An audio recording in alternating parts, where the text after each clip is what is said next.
All right. Good morning from Maui.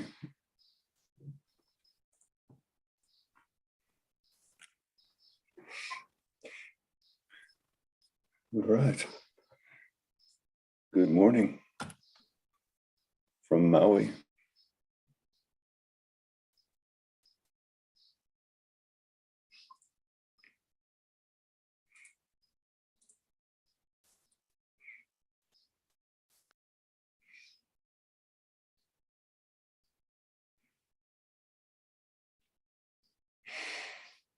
All right, so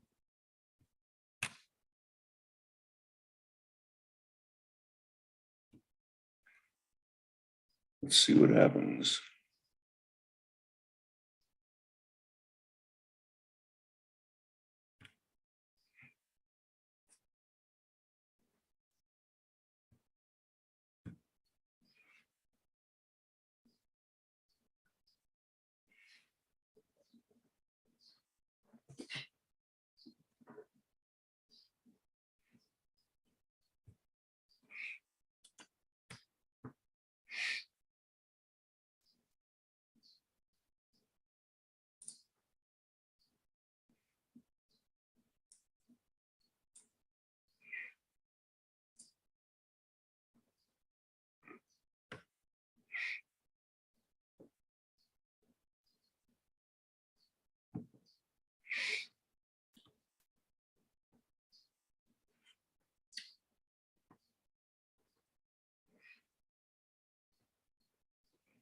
Check the dots.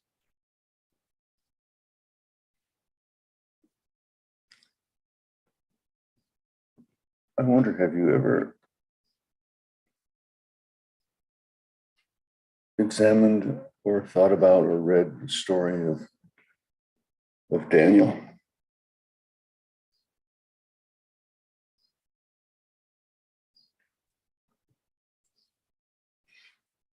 That's right, Daniel.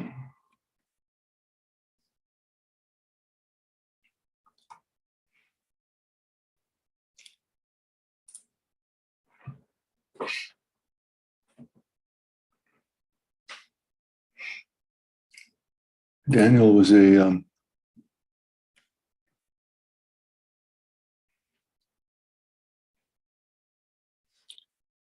Hebrew who lived some 2,900 years ago, something like that, around 617 BCE. Daniel was a teenager, probably 14, 15 years old.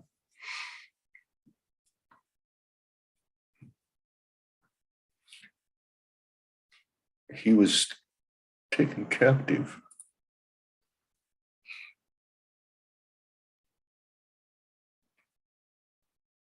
He was a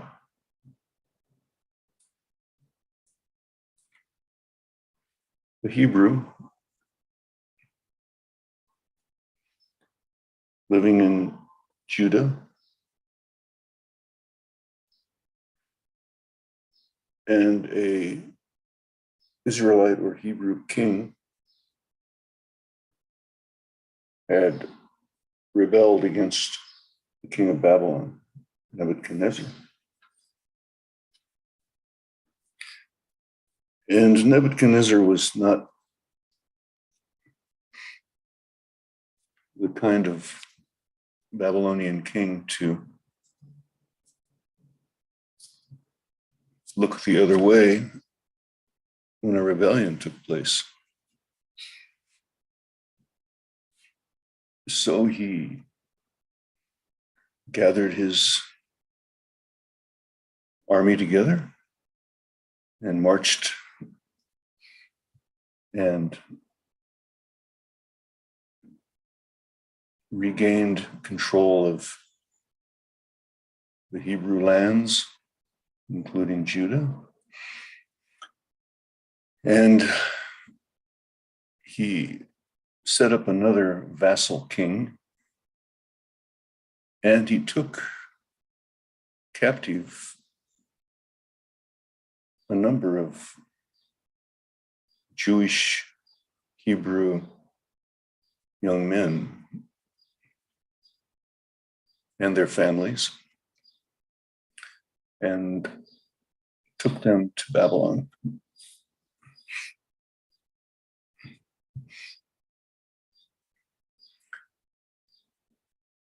Shortly thereafter,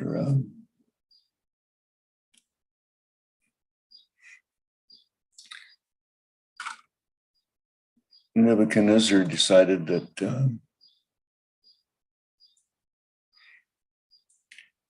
he would like to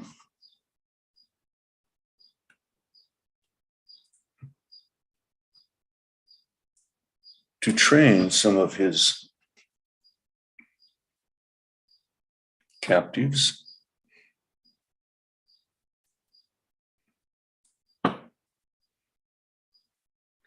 in the ways of the Babylonian court. So this meant that these young Hebrews would be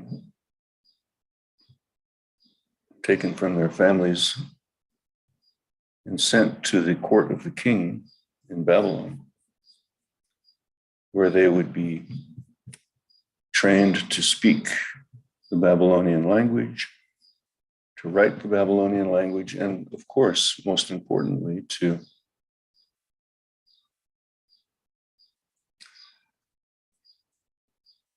learn the ways of the Babylonians in order to serve the interests of the king. Oh, okay, that sounds good enough. But Daniel and his three companions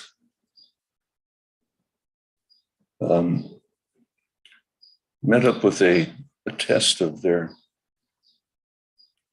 faith, because part of the process of living in these new circumstances meant that they had to eat at the king's table.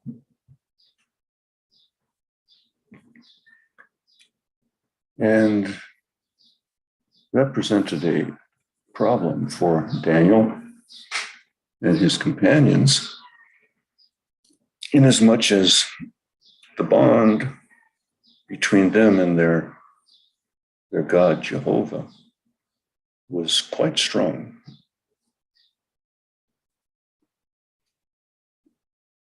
They had been trained well by their parents.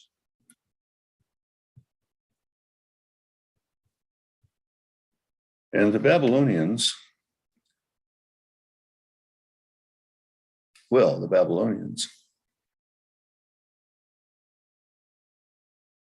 their sense of cuisine was dramatically different from the Hebrews. They, in particular, would slaughter animals, but they would not drain the blood. They would leave the blood in the animal and prepare it, and then eat the animal along with the blood that was still in the animal. And the Hebrews had been specifically commanded to not eat the blood. It was a very specific command that they had been given. And having been trained so excellently by their parents, Daniel and his companions could not comply.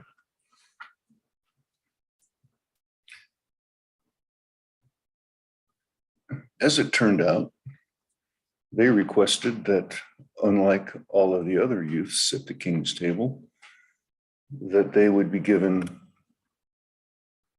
vegetables and water for 10 days. And at the end of the 10 days, they could inspect to see whether or not the Hebrews, Daniel and his companions, were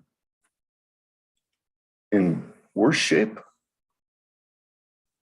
or better shape than their companions.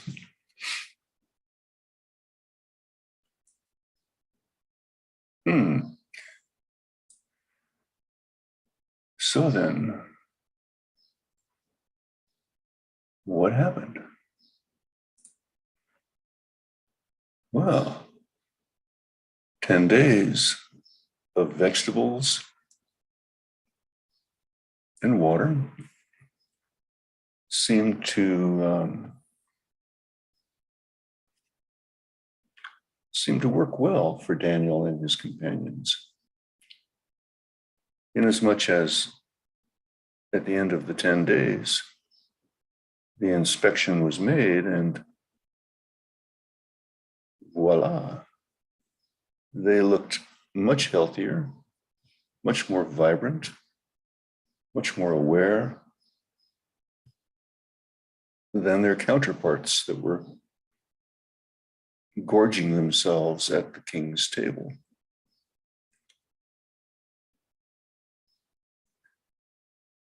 So a command was put forth to continue to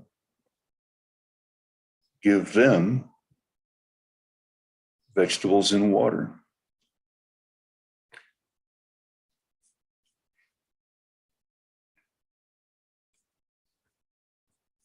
Okay, 3 years go by. This was a 3-year program of education that had been ordered by Nebuchadnezzar.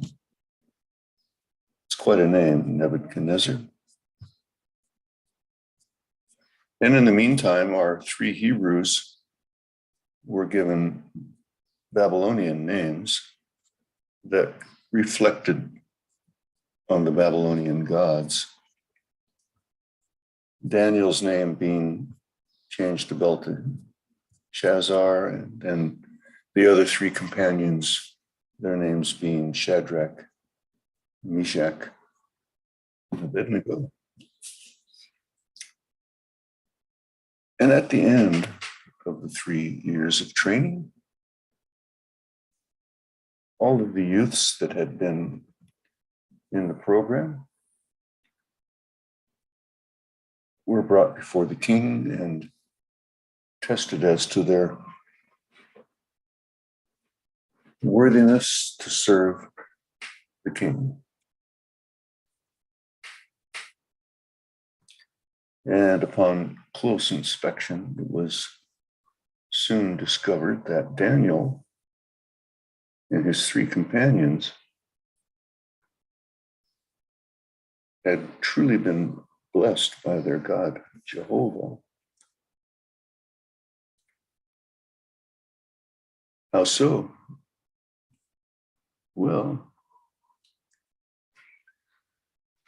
they were deemed to be 10 times better than anyone else, including even better than the magic practicing priests and astrologers and priestly characters who had been sucking up to the king for many, many decades, older men who had fame and reputation as so-called spiritual leaders and guides. Daniel and his 3 companions were even proven to be wiser and more capable than these spiritual pretenders, these magic practicing priests and astrologers and the other spiritual riffraff that enjoyed their position.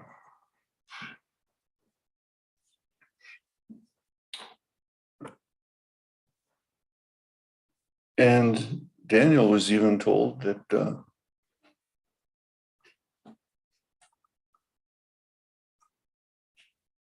they were quite favored by the king.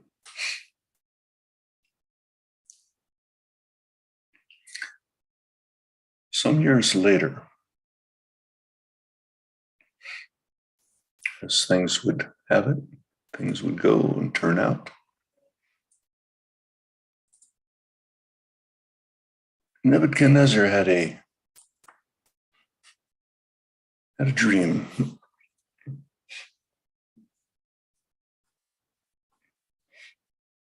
Frightful dream.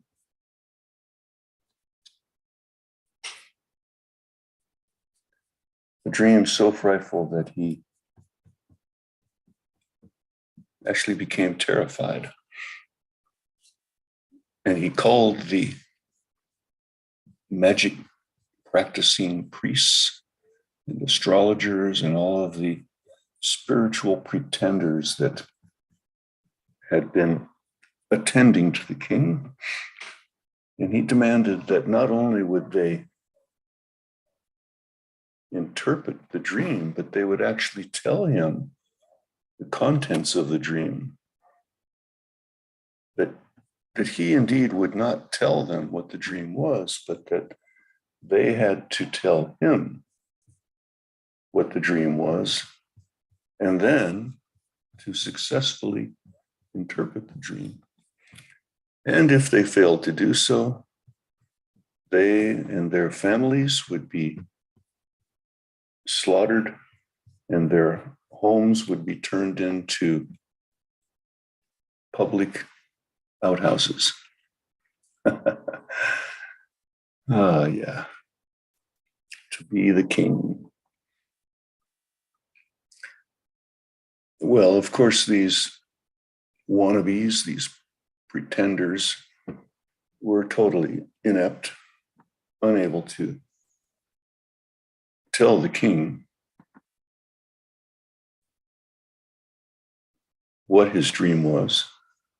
And they were about to be executed. And then Daniel was informed of the situation. And he quite bravely went before the king. And he explained to the king that his God, Jehovah, could and would not only reveal to Daniel what the dream was, but that he would also correctly interpret the dream. And the king agreed to give him a 24-hour grace period, opportunity to do just so. So Daniel and his companions, no doubt, set to a rigorous night of prayer.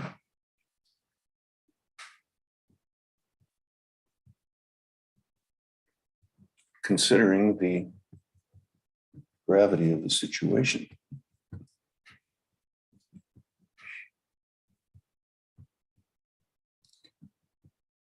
The next day, Daniel goes before King Nebuchadnezzar. and explains to him that, yes, indeed, Jehovah has revealed to me your dream and its interpretation.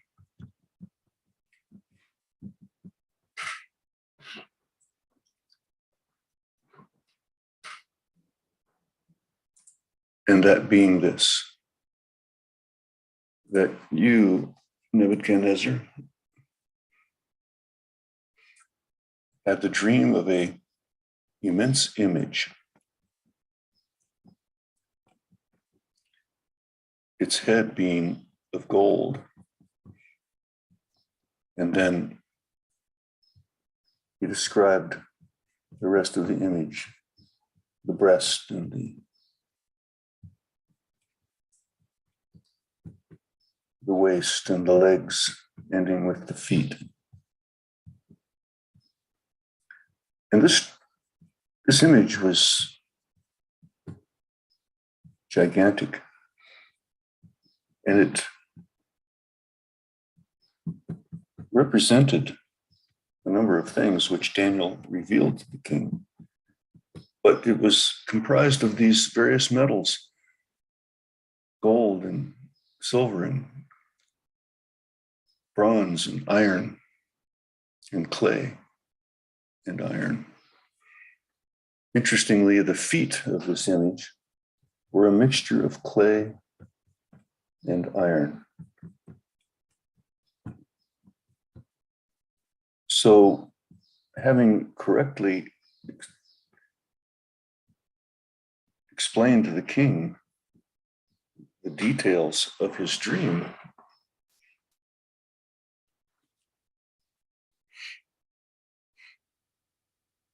Daniel proceeded to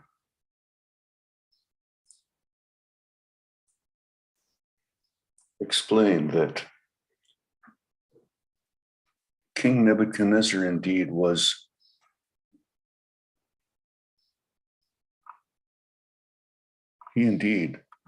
the head of gold, and that he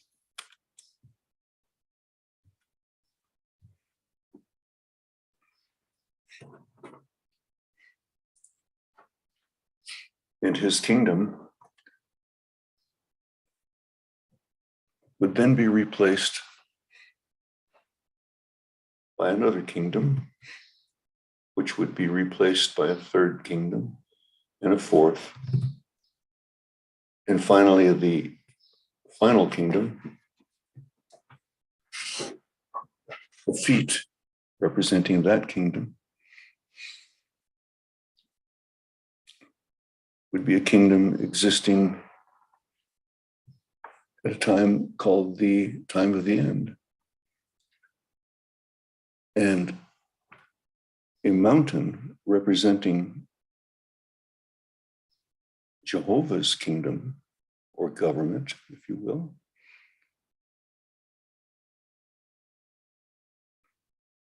was observed, and a stone was cut from that mountain, and that stone hurtled and smashed the feet of the image, pulverizing the feet, and the great image representing all of these kingdoms was crushed. And then God's kingdom, Jehovah's kingdom, would stand forever.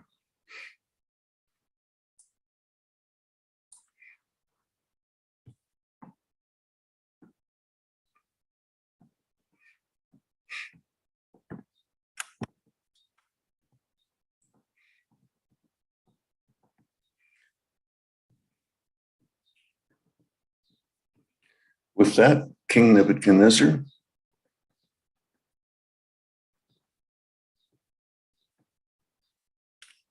praised Daniel and his God, Jehovah,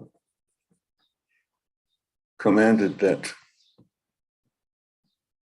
a purple robe representing rulership, and a golden necklace be placed upon Daniel, and that he would become the ruler over the district of Babylon. And all of his so-called magic practicing priests would be subservient to Daniel. And of course, his three companions. Because indeed, the astrologers and conjurers and magic practicing priests were completely useless and unable to tell the king what his dream was, let alone to correctly interpret the dream.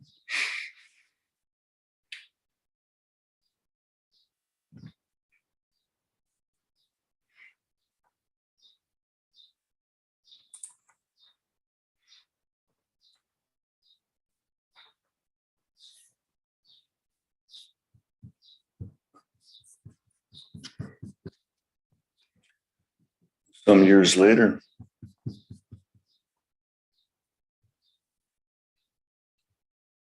Nebuchadnezzar had another dream.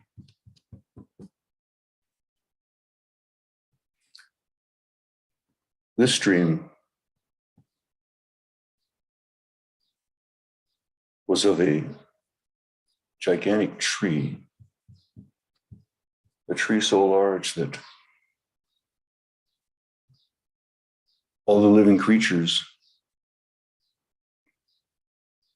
lived under this tree. All the birds of heaven lived in this tree. All of the food, all of the good things came from this tree. And then the tree was chopped down by an angelic watcher. And the tree was banded with copper and iron to prevent it growing. And this would be for 7 times. And again, the king Nebuchadnezzar called the wannabe spiritual pretenders. Yeah, you know who you are. The magic practicing priests, the astrologers, the conjurers, the ones who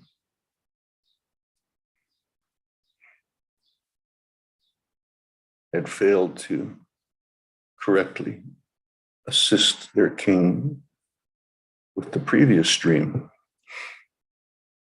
But nonetheless, they were called into action. And the king told them what the dream was. And now he said, you must interpret the dream. And it's not a surprise, but they were unable to do just that. And again, they were looking at the prospect of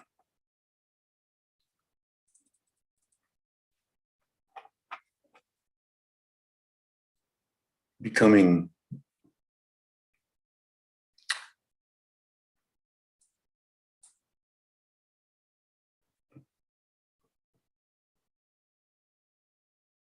or not they, but their homes were going to become a public outhouse. And of course, they and their families would be killed if they failed to correctly interpret the dream. Things were not looking good. And again, Daniel was remembered. And again, came before the king.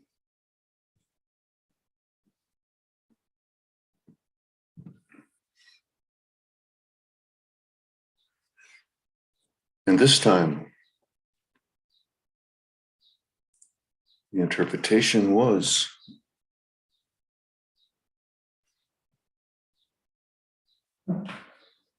O king, you are the tree,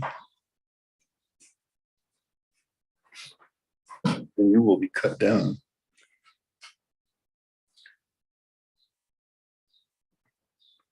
And for 7 times you will live and roam like a wild beast, eating vegetation of the field.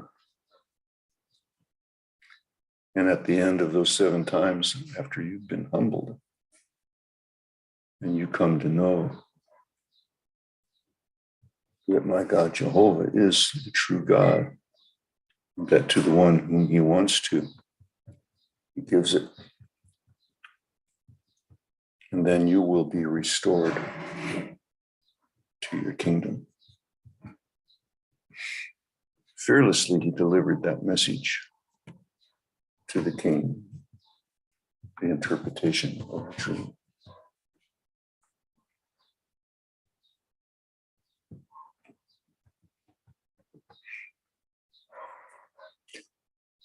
And 1 year later, as Nebuchadnezzar boasted of his greatness and his accomplishments, building the great hanging gardens and building the great temples and ziggurats and being the great king that he considered himself to be, indeed, Nebuchadnezzar was cut down and he went mad, eating vegetation from the field like a wild animal until the 7 times had passed. 7 years, that being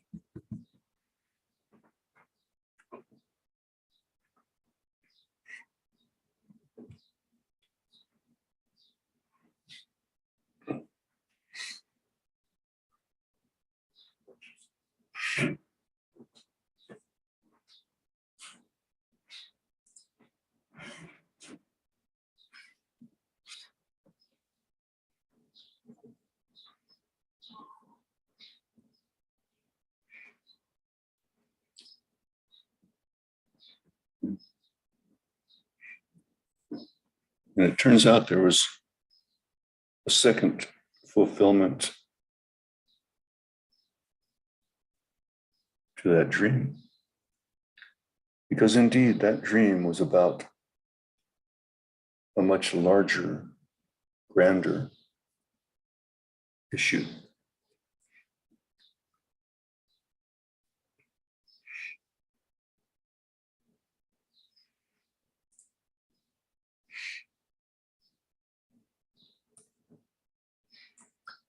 How so?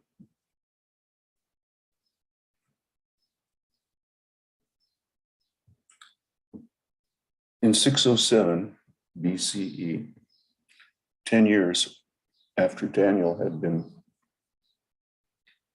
taken captive, Zedekiah, the king that had been appointed by Nebuchadnezzar 10 years earlier, had rebelled. And this time, when Nebuchadnezzar returned, he was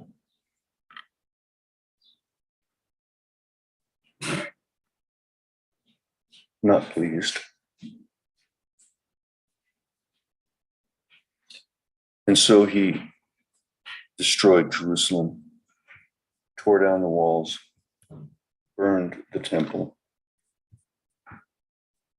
killed the king and his family, and any surviving Jews were taken captive as slaves back to Babylon.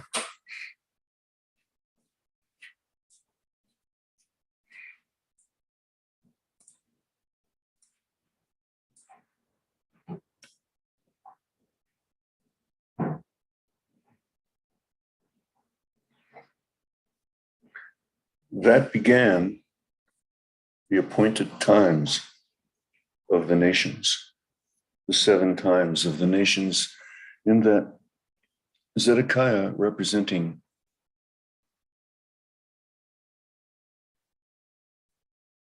God's kingdom, or Jehovah's kingdom,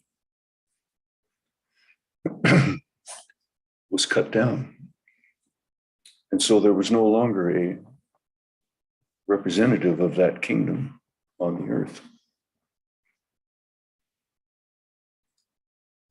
And so 7 times would pass until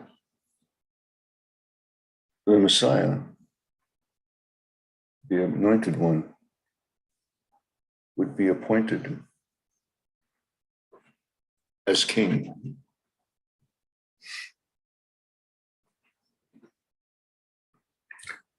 Seven times.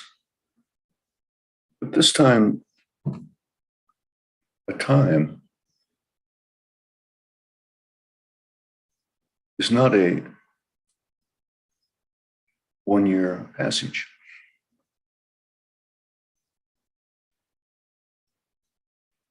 The formula is given in other prophetic passages that a time equals 360 days, 7,000, not 7,000, but 360 days times 7, 2,520 days.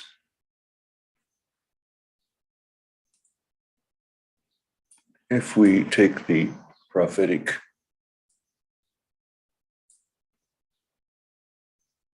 a day for a year, and apply that to the 2,520, count forward in time,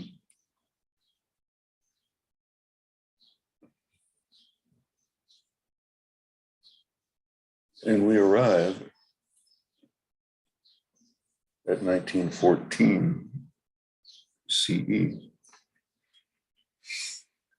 And why would that be significant?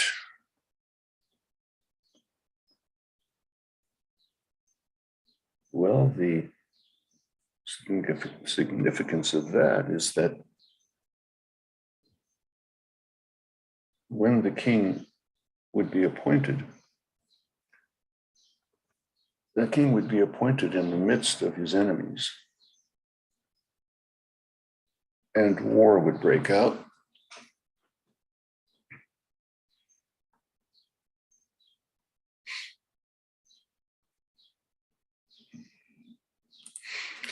Indeed, the Messiah was appointed in the heavens, 1914, and war broke out in the heavens. And the serpent, the one known as the resistor and slanderer,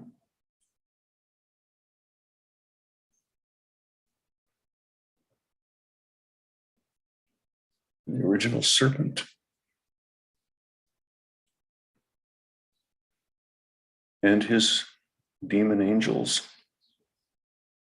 were cast out of the heavens and confined to the earth.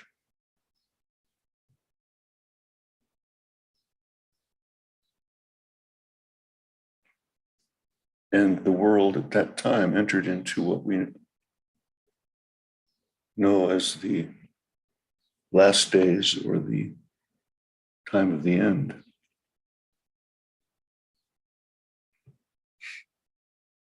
Remember the first dream that Nebuchadnezzar had of the image, and the nations that would rise and fall, the kingdoms that would rise and fall: Babylon, Greece, Medo-Persia, Rome.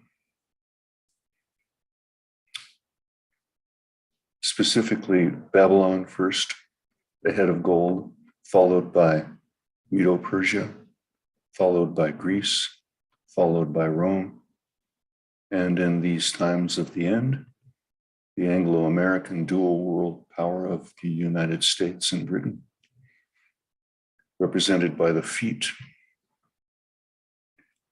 of clay and iron, quite specifically referred to as clay and iron because it would be partly weak and partly strong, and the peoples would be divided.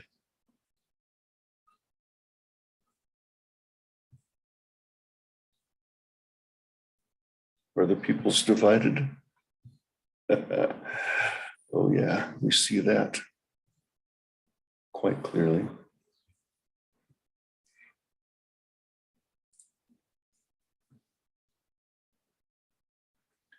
Quite clearly. Just like the division between the green and the red lines, not able to agree, partly weak, partly strong. Indeed, Daniel's interpretation has come true.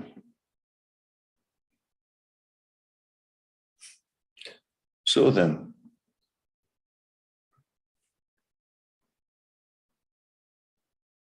we've enjoyed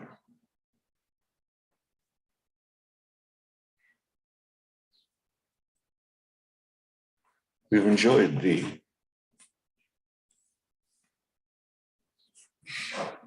incredible message, really, of hope and warning that has come to us from Daniel.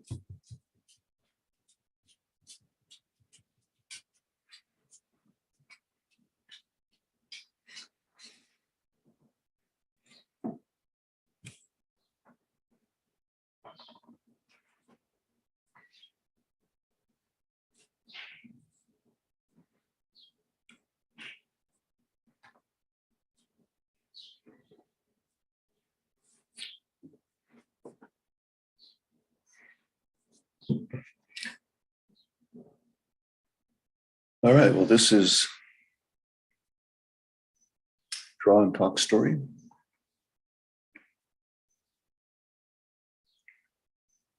March 21st.